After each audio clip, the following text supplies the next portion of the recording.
check. T-minus 30 seconds and counting. GPS. Green board. 25. Going down. 23. This is not, SRM. it's a delay. 15. Rogue ignition. 10. T-minus 10, 9, 8, 7, 6, 5, 4, 3, 2. We have ignition of the RS-68 engine, and we have liftoff of the United Launch Alliance Delta IV rocket carrying the 9th GPS-2F satellite for the United States Air Force. The Global Positioning System provides worldwide positioning, navigation, and timing service for military and civilian users. 20 seconds into the flight.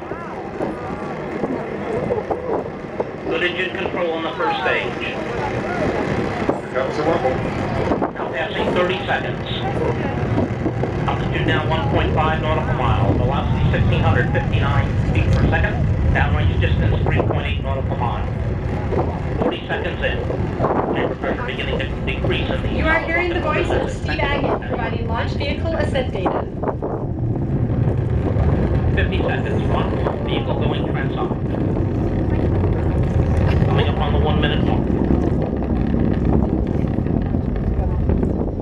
Mark, 1 minute, 1 second, max Q, maximum dynamic pressure in the vehicle.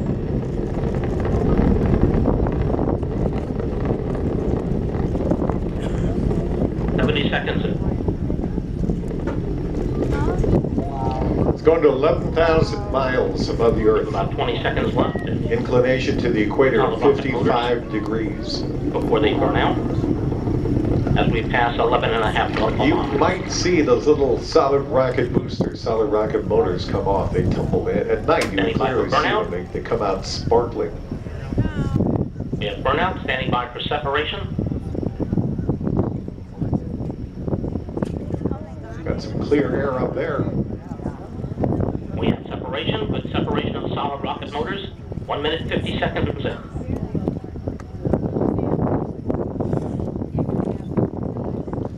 Counting plus 1 minute, 57 seconds into the flight. The Delta IV rocket now only weighs 1/2 as much as it did at launch, burning propellant at 1,849 pounds per second. 2 minutes, 7 seconds in. Altitude now passing 25.6 nautical miles, velocity 5,724 feet per second, downrange distance 35.5 nautical miles. 2 minutes, 20 seconds in. Chamber pressure holding exact.